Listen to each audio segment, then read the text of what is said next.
A very good morning, children. Today we are going to start our new lesson. But before starting our new lesson, I just want to recall some remember points which we have learned in our previous lesson.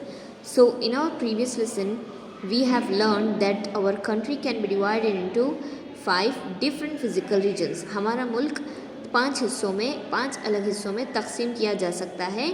किसके based पर? Landforms, climate and natural vegetation. मौसम के हिसाब से, ज़मीन और natural vegetation, कुदरती vegetation के हिसाब से. 5 चीज़ों में तकसीम करने के लिए पहली चीज़ है द नॉर्थन माउंटेन्स, जिसे हम उर्दू में कहेंगे शुमाली पहाड़. द नॉर्थन प्लेन्स, शुमाली मैदान. द वेस्टर्न डेजर्ट, मगरबी सहरा. द साउथर्न प्लेट्यूज, जनूबी मैदान.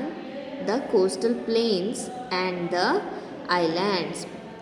कोस्टल प्लेन्स मतलब समंदर की सतह में जो मैदान होते हैं वो. आइलैंड्स मीन्स जजीरे. So here is the northern mountains of India. यहाँ पर नॉर्थन माउंटेन्स है इंडिया के. So now we will see the northern plains of India. India में नॉर्थन प्लेन्स कहाँ पर है वो आज हम देखेंगे.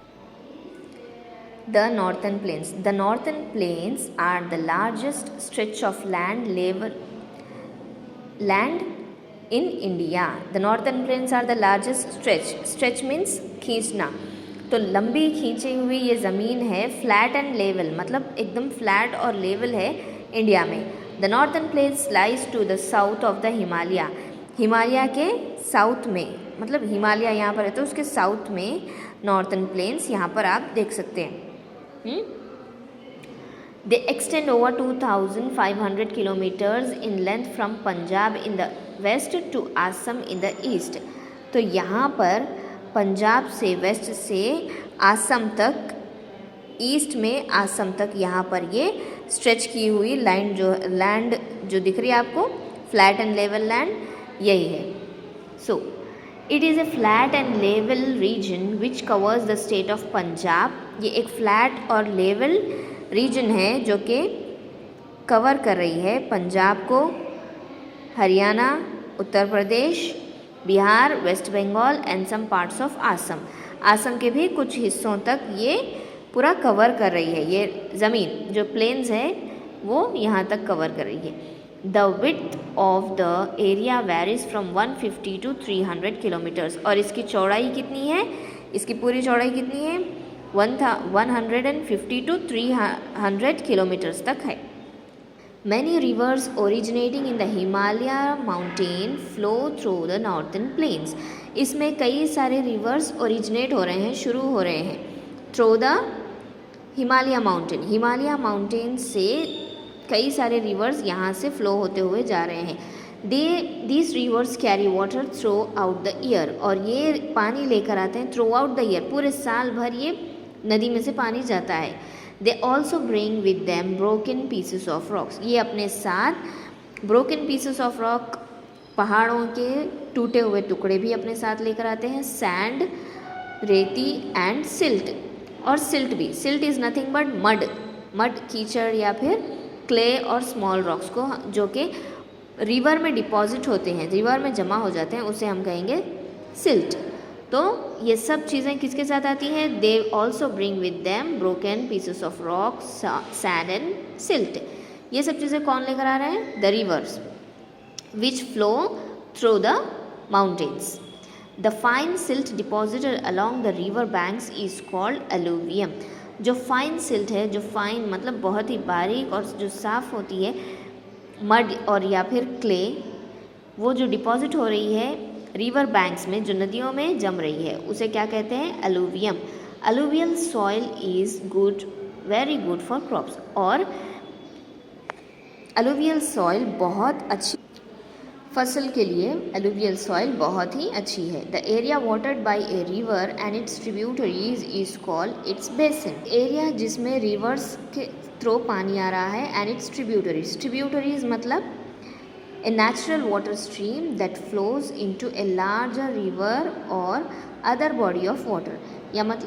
या फिर रिवर या फिर उससे दूसरी वाटर बॉडी से भी पानी जो मिलकर आ रहा है, जो एरिया में आ रहा है, उसको कहेंगे इट्स बेसिन. बेसिन कहेंगे। बेसिन क्या है? वो एरिया जिसमें रिवर से और दूसरे वाटर बॉडीज से पानी आ रहा है उसे हम बेसिन कहेंगे। 3 rivers Sutlej, Ganga and Brahmaputra have played an important part in the making of the northern plains. 3 rivers बहुत ही important रोल कर रहे हैं यहाँ पर। First is Sutlej, Ganga and Brahmaputra. So let us see the Sutlej river basin.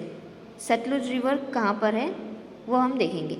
It is the western most part of the plains. It is the western most part of the plains. यहाँ पर Sutlej reason है, ये western part में है, planes के western part में, ये great plains के वेस्टर्न पार्ट में सतलुज रिवर है। It is the western most part of the plain. The Beas river is the main tributary of Sutlej. Beas river जो है मेन रिवर है सतलुज में। 2 rivers flow in the southwest direction and join the Indus River in Pakistan।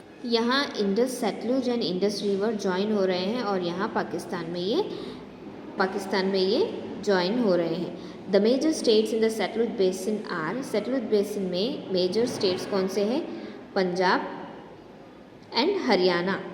Haryana and Punjab are the major states of Sutlej region. The climate of Sutlej basin is extremely hot in summers. Summers में Sutlej basin में climate मौसम बहुत ही hot होता है and very cold in winters, और सर्दियों में बहुत ही ज़्यादा कोल्ड होता है। The बकरानंगल dam has been built across the river Sutlej. Sutlej river के अक्रॉस में, उसके अपोजिट में बकरानंगल डैम बनाया गया है, तामीर किया गया है। It provides water for irrigation and also provides electricity to Punjab and Haryana.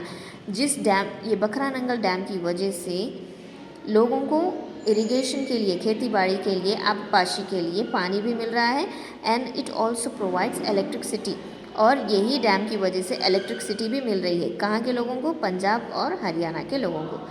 The next is the Ganga river basin. The Ganga river basin.